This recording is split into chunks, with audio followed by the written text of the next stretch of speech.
खोज विधि केंद्र में आपका स्वागत है। भारतीय न्याय संहिता कब लागू हुई?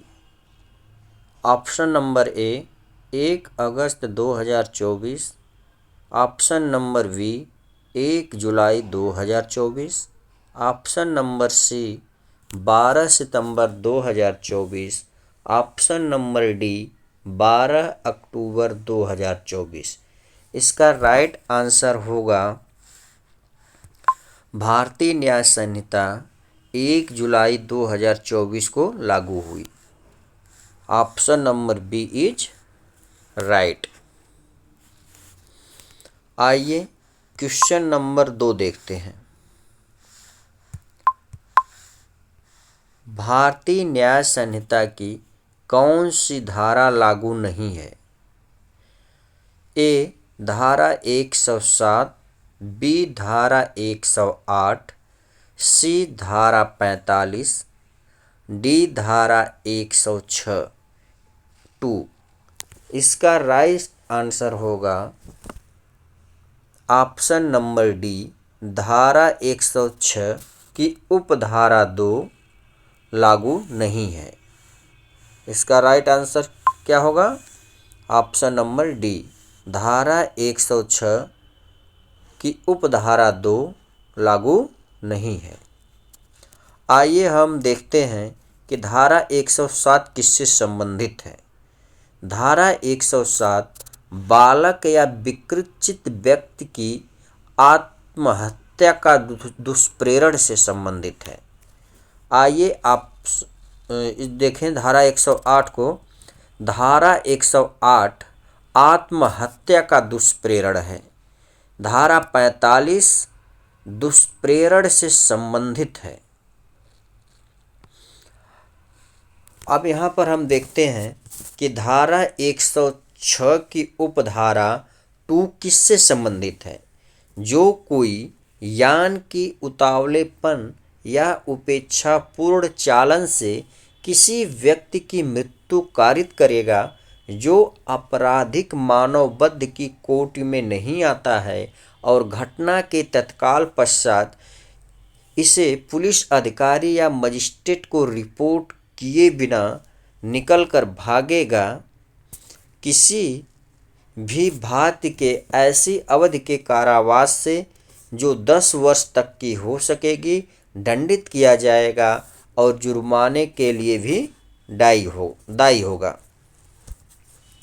आइए क्वेश्चन नंबर 3 देखें।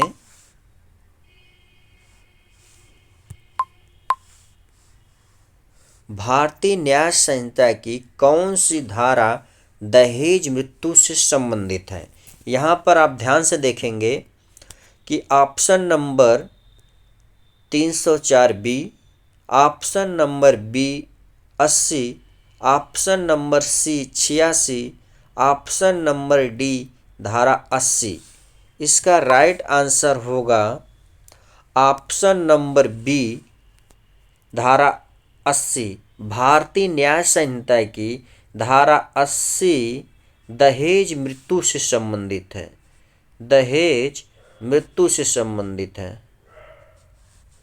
धारा 80 भारतीय न्याय संहिता की जो है वह दहेज मृत्यु से संबंधित है। आइए अगला प्रश्न देखें। अगला प्रश्न देखने से पहले हम यहाँ पर देखेंगे कि धारा 86 किससे संबंधित है।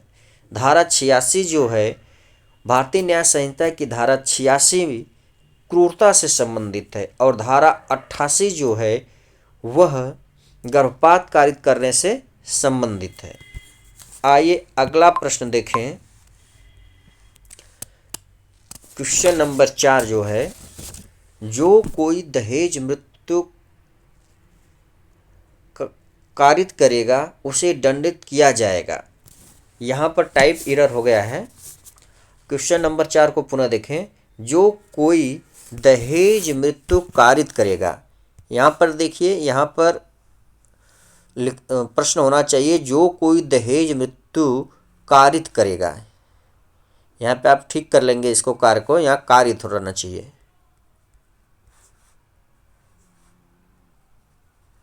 कारित करेगा उसे दंडित किया जाएगा। ए 7 वर्ष से कम नहीं, बी ए 7 वर्ष से कम नहीं आजीवन कारावास तक, बी 10 वर्ष से कम नहीं आजीवन कारावास तक, सी 7 वर्ष से कम नहीं मृत्यु दंड तक, डी 10 वर्ष से कम नहीं मृत्यु दंड तक। इसका राइट आंसर होगा जो कोई दहेज मृत्यु कारित करेगा उसे दंडित किया जाएगा। उसका राइट आंसर होगा ऑप्शन नंबर ए 7 वर्ष से कम नहीं अधिकतम आजीवन कारावास तक। ऑप्शन नंबर ए सही है। आइए अगला प्रश्न देखें।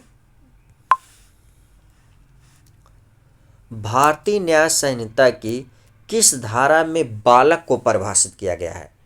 इसे हम ध्यान से देखेंगे कि बालक की परिभाषा भारतीय न्याय संहिता की किस धारा में दी गई है। इसका ऑप्शन जो दिया गया है धारा 2 की उपधारा 5, धारा 2 की उपधारा 6, धारा 2 की उपधारा 3, इनमें से कोई नहीं। इसका राइट आंसर होगा ऑप्शन नंबर सी। कौन सा आंसर होगा? Option number C. बालक की परिभाषा किसमें दी गई है? धारा 2 की उपधारा 3 में। आइए अगला प्रश्न देखें।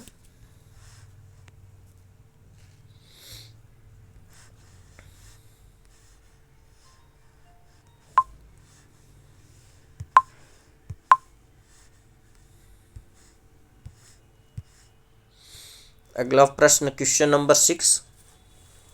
भारतीय न्याय संहिता की धारा 2 की उपधारा 3 में परिभाषित बालक से अभिप्रेत है। ए 16 वर्ष से कम आयु का व्यक्ति, बी 21 वर्ष से कम आयु का व्यक्ति, सी 18 वर्ष से कम आयु का व्यक्ति, डी 18 वर्ष से अधिक आयु का व्यक्ति। यहाँ पे जो आंसर होगा वह आंसर नंबर जो सी है वो सही है। इसका आंसर कौन सा सही है? ऑप्शन नंबर सी 18 वर्ष से कम आयु का व्यक्ति। 18 वर्ष से कम आयु का व्यक्ति, ऑप्शन नंबर सी सही है। आप एक मिनट रुकिए। आइए अगला प्रश्न देखें। Question number 7।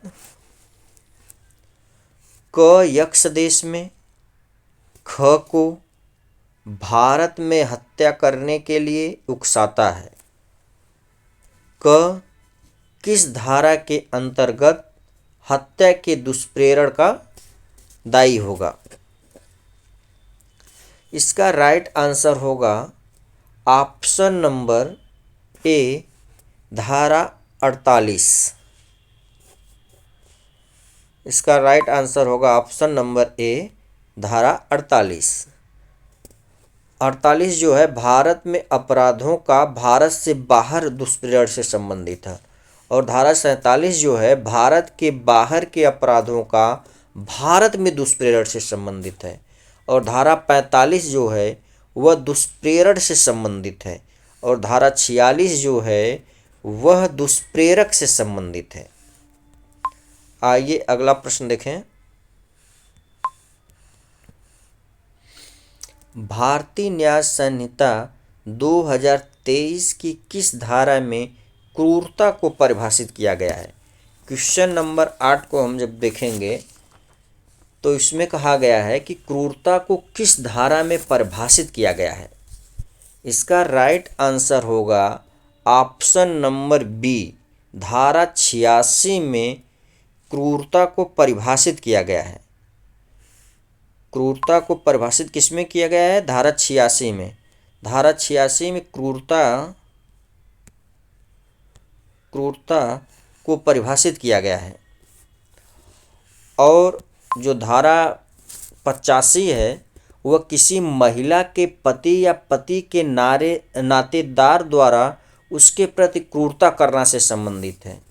और धारा 82 पति या पत्नी के जीवन काल में पुनः विवाह करना। और धारा 94 मृत व्यक्ति के गुप्त बयान द्वारा जन्म को छिपाने से संबंधित है। आइए अगला प्रश्न देखें। अपराध को कारित करने के लिए बालक को भाड़े पर लेना, नियोजित करना या नियुक्त करना भारतीय न्याय संहिता की किस धारा से संबंधित है? ऑप्शन नंबर ए इसका सही होगा, धारा 95।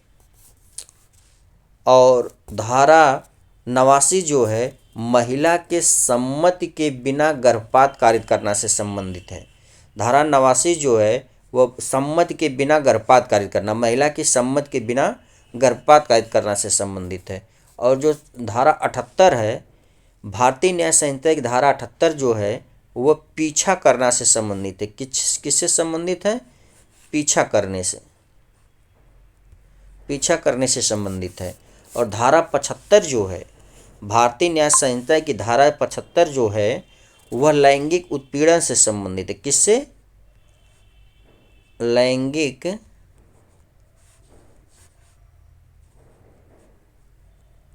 उत्पीड़न से संबंधित है। आइए अगला प्रश्न देखें। भारतीय न्याय संहिता की धारा 111 संबंधित है ए संगठित अपराध से, बी छोटे संगठित अपराध से, सी आतंकवादी कृत्य से, डी घोर उपहति से। यहाँ पे घोर उपहति है। अब इसका राइट आंसर होगा ऑप्शन नंबर ए संगठित अपराध से। धारा 111 किससे संबंधित है? संगठित अपराध से। छोटे संगठित अपराध से संबंधित धारा कौन सी है? 112 है। सी का कौन आतंकवादी कृत्य किस में दिया गया है? 113 में है। और घोर उपहति जो है वह 116 में है। आइए अगला प्रश्न देखें।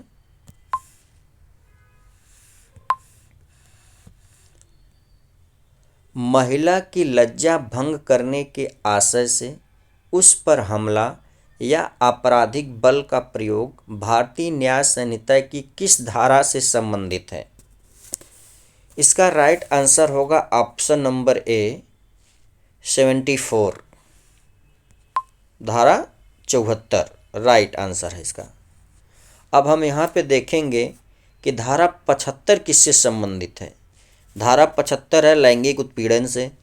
और धारा 77 जो है वह दृश्यरतिकता से संबंधित है। और धारा 101 जो है वह हत्या से संबंधित है। भारतीय न्याय संहिता की धारा 101 किससे है संबंधित है? हत्या से संबंधित है। आइए अगला प्रश्न देखें।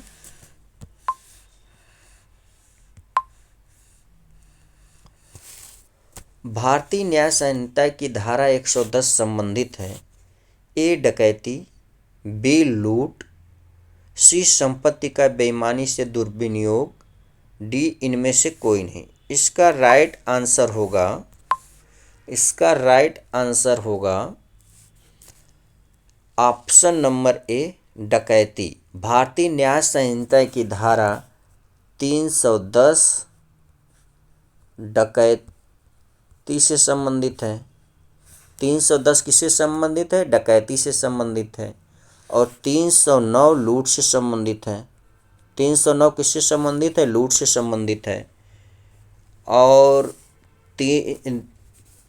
संपत्ति का बेईमानी से दुर्विनियोग है जो है वह न्याय संहिता की धारा 314 में है। किस में है? 314 में है। आइए अगला प्रश्न देखें। सम्मति के बिना किसी व्यक्ति के फायदे के लिए सद्भावना पूर्वक किया गया कार्य भारतीय न्याय संहिता के किस धारा से संबंधित है? इसका राइट आंसर होगा option number C. Option number C, इसका राइट आंसर कौन सा होगा? ऑप्शन नंबर सी।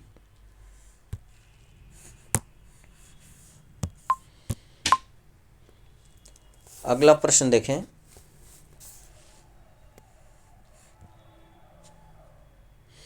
भारतीय न्याय संहिता के किस धारा में अपराध को परिभाषित किया गया है? यहाँ पर आप ध्यान से देखेंगे,